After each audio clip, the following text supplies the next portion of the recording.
반갑습니다. 송광입니다. 이 시간에는 인도에서 가장 강대한 국가였던 마가다국의 국왕 빈비사라 왕이 주님께 귀하는 그 모습을 함께 살펴보도록 하겠습니다. 앞 시간에 말씀드린 이 카샤파 삼형제는 이미 마가다의 성자로 존경받던 인물들이었죠. 그리고 그 마가다의 국사였고, 그렇기 때문에 빈비사라 왕도 이들을 극진히 모셨던 인물입니다. 그런데 바로 이 빈비사라 왕은 부처님께서 아라라칼라마와 우타카라마부타를 찾아갈 때 만났었죠. 한번 만남이 있었습니다. 그때 이 빈비사라 왕은 자기와 함께 마가다에 머물면서 함께 나라를 다스리자는 제안을 했는가 하면은, 아니면은 당신이 정반왕 때문에 카필라에 머물 수 없는 입장이었다면은 마가다를 떼어주겠다, 반씩 나누자. 아니면은 그도 싫다면은 다른 나라를 정복해서 그 나라의 왕이 되게끔 해주겠다고 제안을 합니다. 그러나 부처님께서는 그런 목적이 아니다, 그런 뜻에서 내가 출가한 것은 아니다라고 단호하게 거절하죠. 원체 완강하고 또 명백했기 때문에 빈비사라 왕도 그때 이미 존경심을 갖게 됐고, 그래서 반드시 승부를 하실 분으로 아마 짐작이 됐던 것 같습니다. 그래서 깨달음을 이루시면은 자기부터 먼저 제도해 달라고 부탁까지 했던 인물입니다. 그런데 부처님께서는 이 빈비사라 왕을 먼저 만나러 간 것이 아니라 세상에서 모든 사람이 부처님으로 인정받을 수 있는 길을 선택하신 거죠. 그것이 최대의 출가 집단인 카샤파 삼형제와의 논쟁이었다, 이렇게 보여지는 겁니다.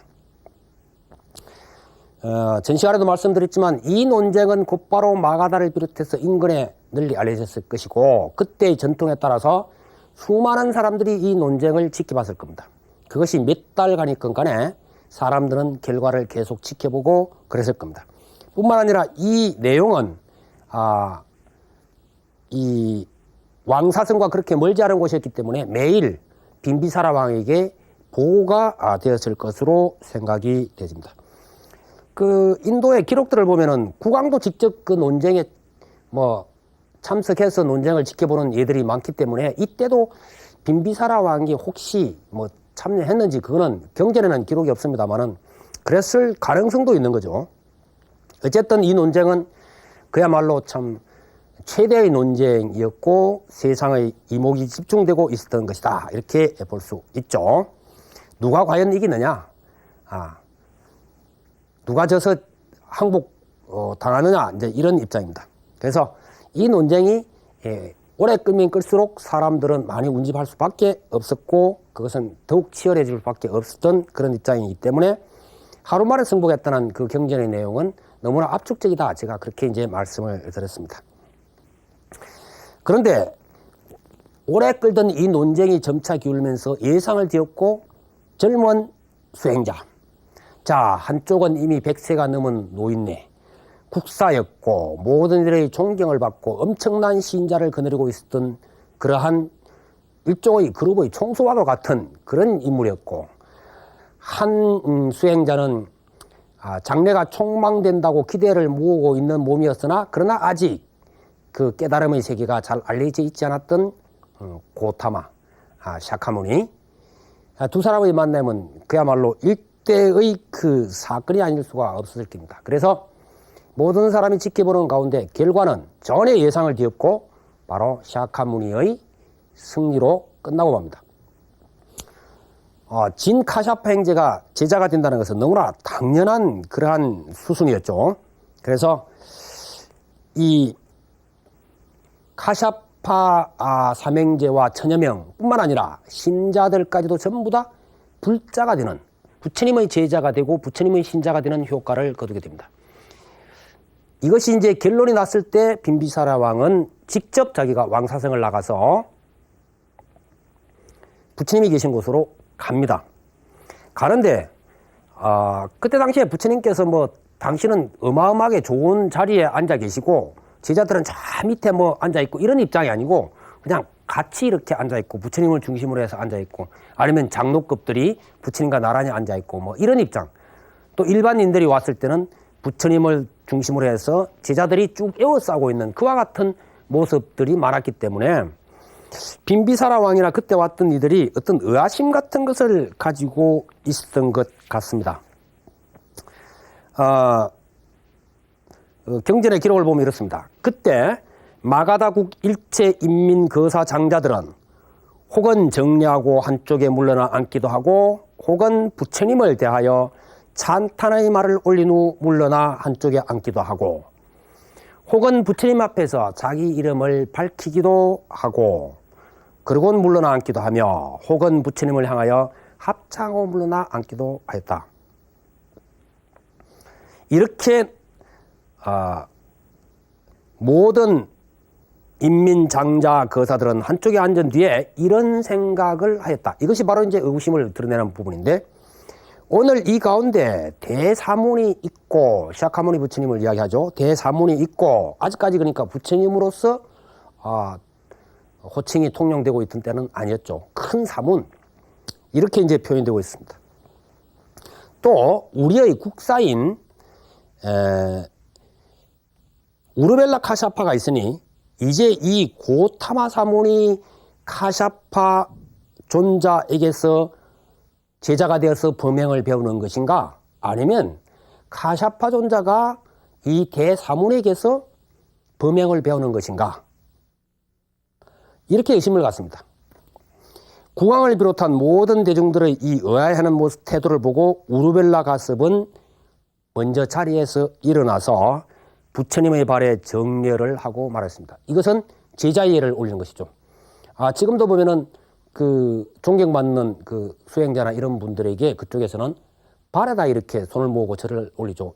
그 이마를 대면서 이 정령 바로 이제 부처님 발에다가 이마를 대고 절을 올린 후에 세존께서는 참으로 저를 가르치신 스승이시고 저는 이 거룩하신 세존의 성문 제자입니다. 성문은 부처님 곁에서 따라 배우고 있는 출가 수행자를 이야기하죠. 성문 제자입니다.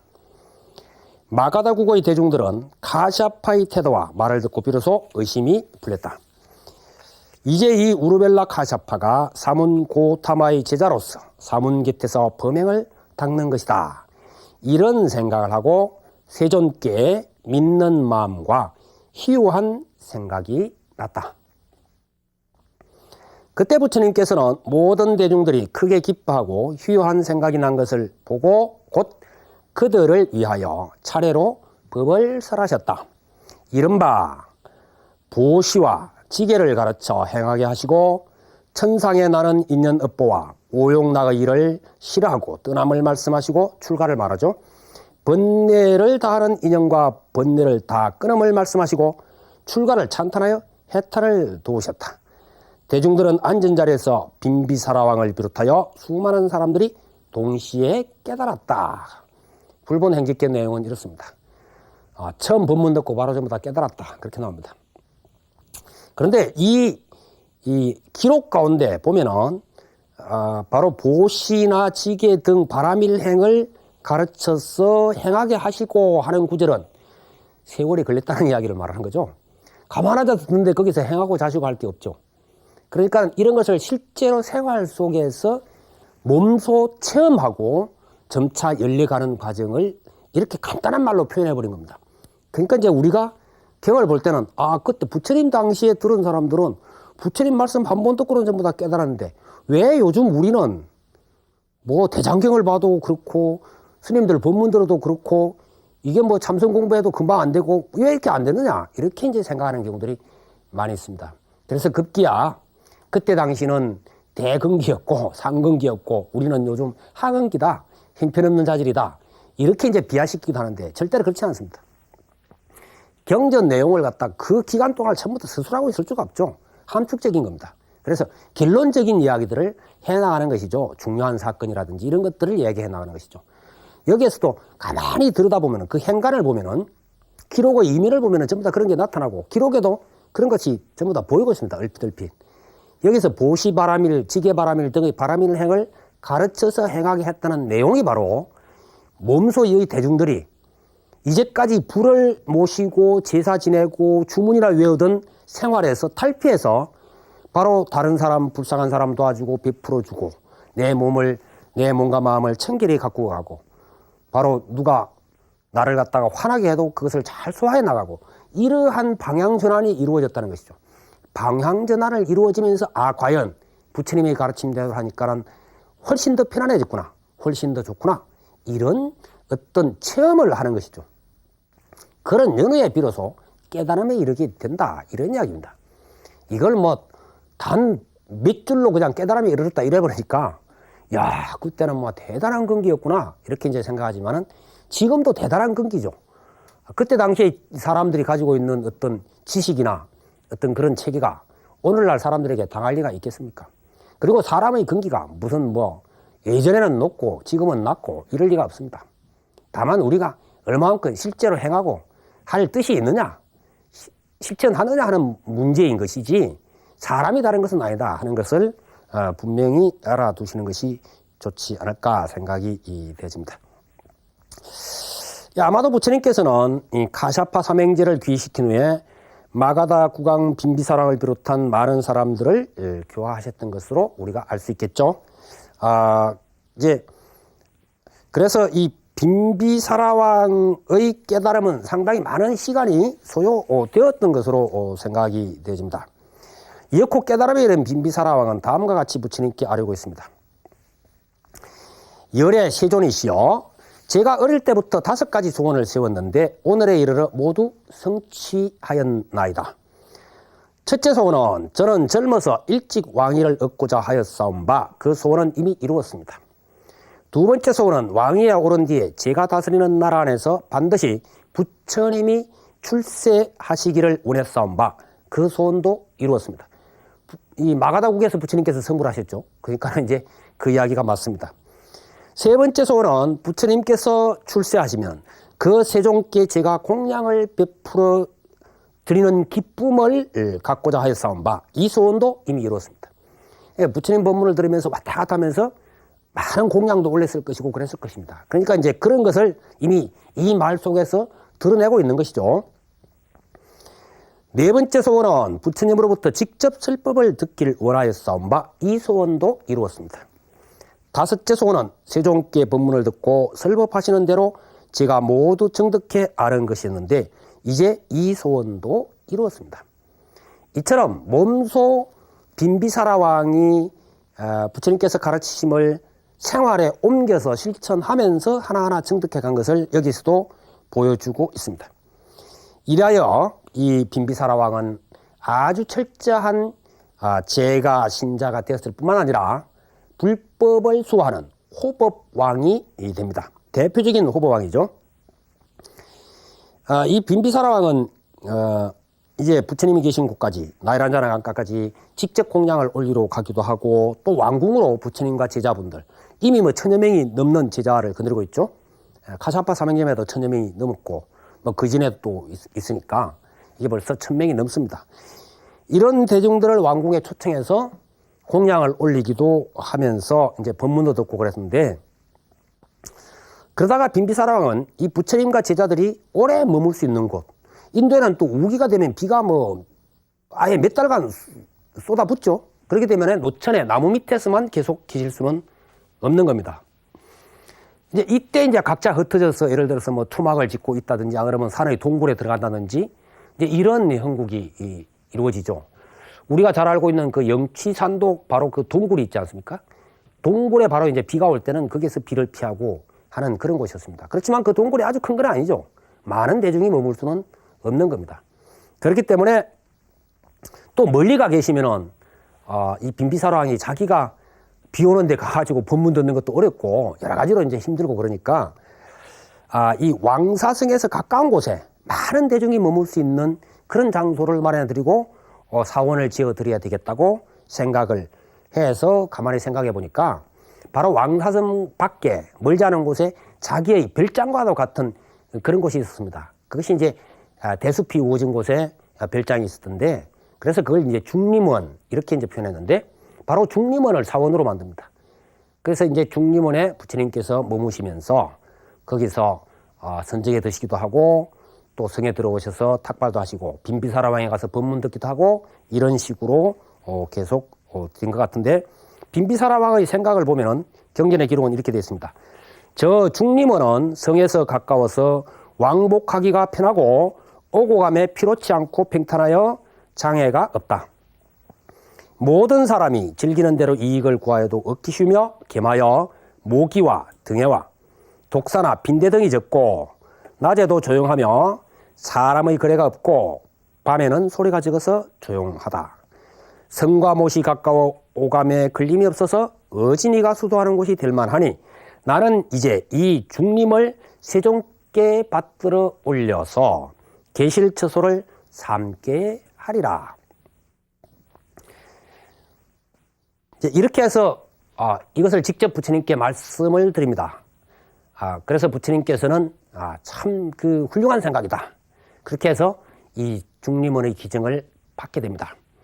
받게 되어서 이제 이것이 바로 최초의 불교 사원이면서 왕이 기증한 중림정사라고 하는 사원이 되겠습니다.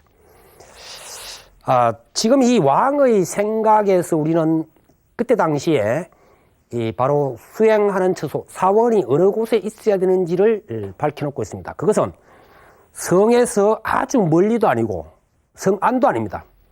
성에서 바로 가까이 갈 수 있는 곳, 그러나 반드시 그 동산이나 숲에 있어야 되고 이런 사람들이 사는 곳과 별개로 떨어져 있는 그런 것들을 이야기하고 있습니다.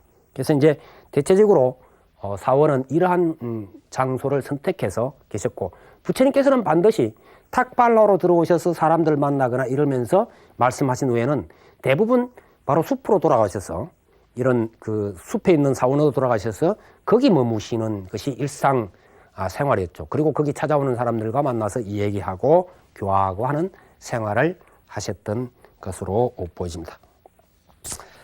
다음 시간에는 그 대표적인 제자들 몇 분들의 귀하는 모습, 출가 모습 이런 것을 한번 살펴보도록 하겠습니다. 여러분 성불하십시오.